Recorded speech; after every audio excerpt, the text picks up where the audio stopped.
What is going on, y'all? My name's TPressleyJ, and in this video I'm going to be doing something a little bit different. In this video I'm going to be showing y'all this remake that I made. You probably heard it in the intro of this video. Now I just want to let y'all know this is actually a remake of a remake, as the original version, the original remake that I made, let's just say that I dozed off and hit the wrong button. So the other day I decided to recover it as much as I could. And I think it came out pretty well, the remake of the remake. So what I'm going to do is I'm going to show y'all the original version. I'll show you this remake. Now I just want to let y'all know, I believe this music, I want to say, became a meme earlier this summer or back in the spring. I can't exactly remember. I know I have some followers of mine who live in the southern hemisphere, so for you that'd be earlier this winter or back in the fall. Oh, feels weird saying that. Okay, so if you do not like the Google ad music, that's going to be really annoying. This is going to be the topic of this video. I apologize, but if you don't like the original, you rather want to hear the remake, here's the original. So cover your ears now. I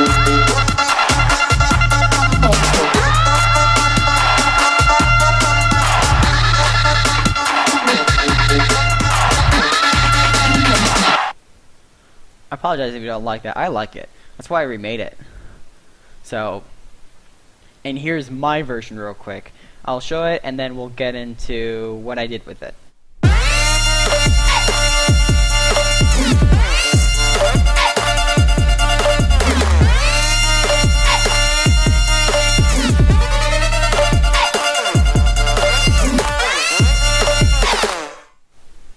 Okay, so now it's time to get into what I did with this. So I have a few percussion stuff that I do pretty much every single trap beat that I do. I use this kick right here. It's my go-to kick. Works pretty nicely. Now this out here, it's kind of a fade out knob. For those who don't use FL, like suppose you use something like Ableton. I personally am not sure how Ableton works. I've been using FL. I just put up to 25% and I'm good. I don't really have a go-to snare as long as it sounds good, I guess. I'll use different snares for different works. This it's starting out to be my go-to hi-hat. I did a bit of post-processing on it because without it I just got some unnecessary frequencies that just didn't sound right. So say I turn off this EQ here. I'm going to turn off both of these effects. We have all this down here. I don't want that. So I turn on the EQ here.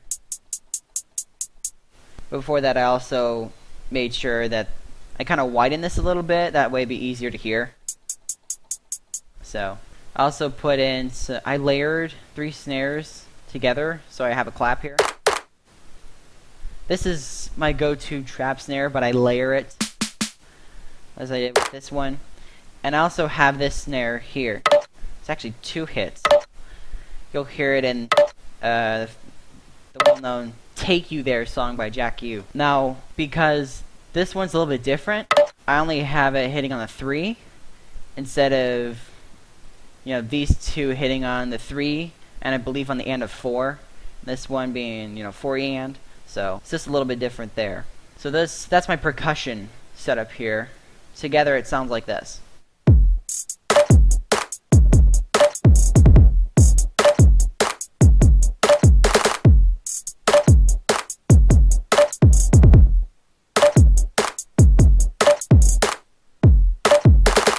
Now we're going to go into the actual patches that I use.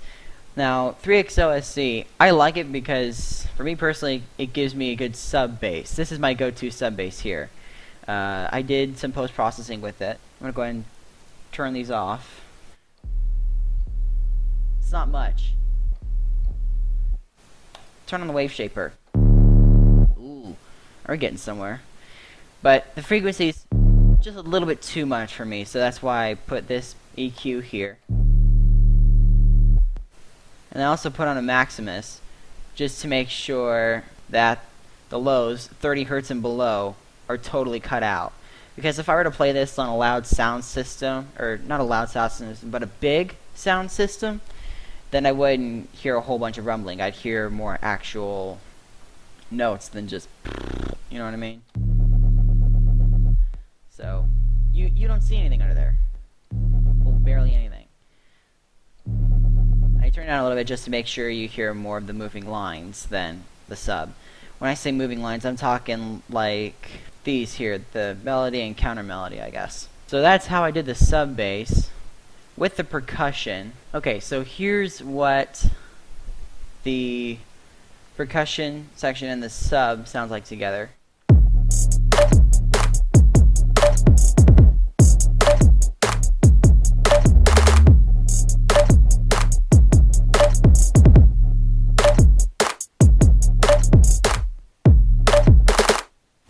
Okay, up next now we have we're going to start out with the moving lines. I'm going to start off with a counter melody, so that'd be pattern 7 here.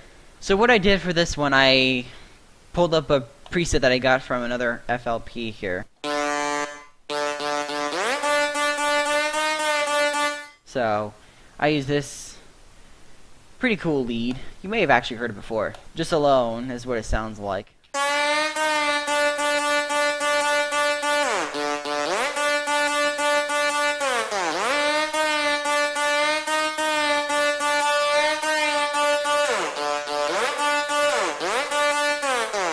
Now, the reason why I put a little bit of a stereo enhancement here is because in the actual work itself, I'll start from bar 6 and I'll go to the end. Listen to that moving line.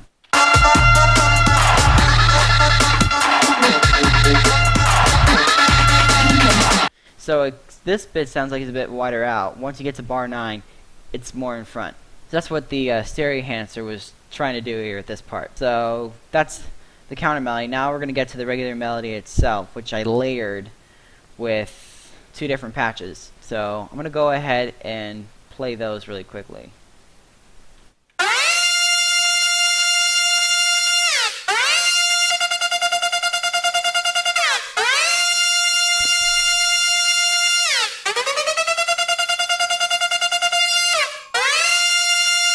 So what I did with these, I wanted to be able to have, I thought this would be a good lead for it. It's the same one. I just did some tiny tweaks with the macros a little bit. It sounds great. It's very bright. But I also needed one that had a little bit more of the higher mids with it. So, nope, too high. I always forget that one's an octave lower. I had to put an octave lower on the piano roll. So whenever you put these 2 together, I'm going to go ahead and put it with the counter melody here. This is what the moving lines sound like together.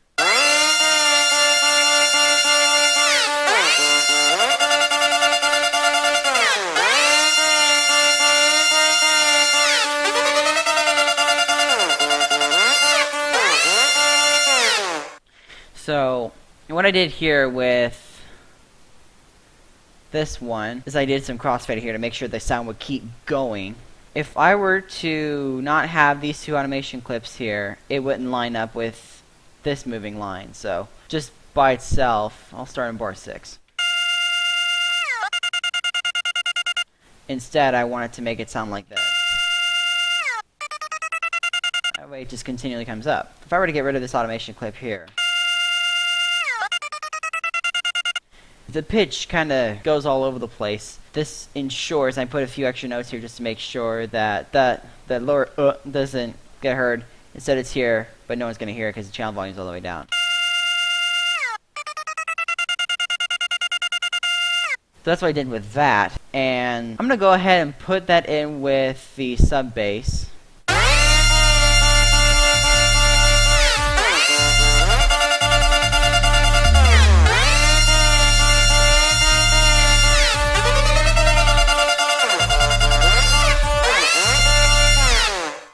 So the last thing that I have to cover, I'll play it together with these here, and then the percussion. What I did with these bottom two is I put in a little bit of vocal enhancements. So I'll go back to this one more time, and you'll hear kind of a crowd chant. Yeah, give it a listen.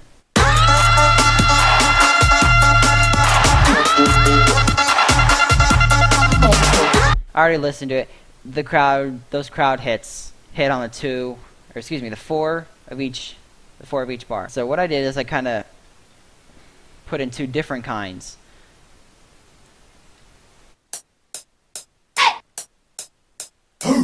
So a hey and a who. So, and I pitched this up a little bit because I kind of like it higher pitched. It's supposed to go here, but this makes sure it's higher. Nope, not that high. And then I didn't really do much to this one. I didn't transpose it at all. And I panned these a little bit. This one a little bit to the left, and this one a little bit to the right. If I were to have the pan off on this one, there'd be a lot going through the left ear. So that's why I had to compensate that by panning a little bit to the right.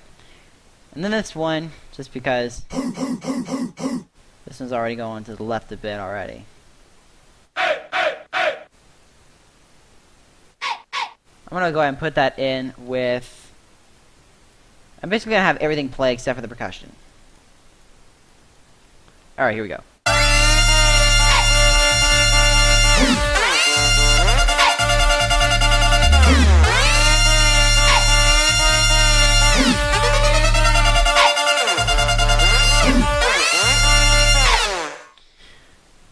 And what I did with the percussion, with the side chaining, is I took the kick, I basically took all these moving lines here, the two melody sounds, the counter melody, and the sub bass, and I side chain them all, and I use this is how I side chain basically everything.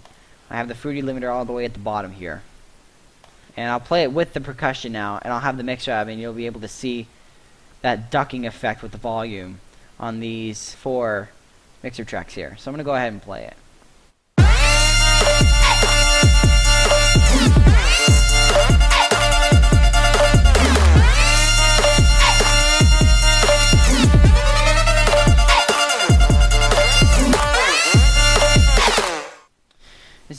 As you saw, there's a bit of a volume ducking effect whenever the kick played. That's only when the kick plays. That's what the fruity limiter does. If you want to be able to sidechain stuff that where the kick isn't hitting, I would, like, for me personally, I would probably just do a channel volume envelope on whatever it is that I want to do. So I haven't done that yet. I haven't needed to do that yet. So that is the remake for the Google ad. I may just go ahead and pair this just to make sure what it sounds like. If you don't, like I said, if you don't like it, cover your ears.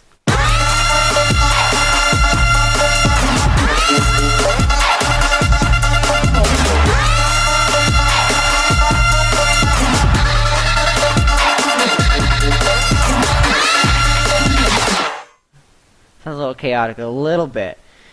This one sounds a little bit different. It's not exactly the original, but hopefully it's not as annoying as the original if you find the original annoying. Okay, so I forgot to mention about mastering. What I did with that, a lot of it was basically making sure that pretty much everything under 30 Hertz is cut out. I used Maximus for it to help ensure, because just usually one EQ won't really do from what I've seen up here visually. Now this helps with kind of spreading out the sound a bit instead of it being all clumped. I merged a bit of the lows, kept the mids where they are, and spread out the highs a little bit. I do that pretty much everything that I do with mastering. This is just a regular fruity limiter that comes with this whenever I open it up every time. Basically, everything is going to stay at 0 decibels or below. That's the purpose of that limiter. And then I did the same thing again with the Maximus here. Keep everything down on the low end, 30 Hertz and below. This is, I mean, it's not going to, looking up at the top left in the hint bar, it's only going to be 30 Hertz and below. That's as far as I can go. So that's what I did with the mastering stuff. And I also forgot to mention about this EQ, just because the high end. There's so much high end with this. I had to tone it down because it was just too bright of a sound. So that's why I have this here. I'm kind of rolling off the highs a little bit. So that's what I did with that. Anyways, that is it for this video. Be sure to follow me on Twitter. I'll post there every now and then. And I'm hoping to hit 50 subscribers soon, because I'm going to do a 50 subscriber special that you don't want to miss, especially if you follow me on Twitter or if you subscribe to my YouTube channel.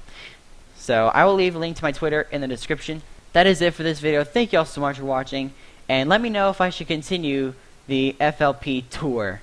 This is what I'm calling this. Basically, I take you through what I just did, what I did with a certain music project of mine. So that is it with this remake. It may not be a remake every single time. Let me know what you want me to FLP tour next. And as always, I'm Tyler Pressley. I'll see you in the next video.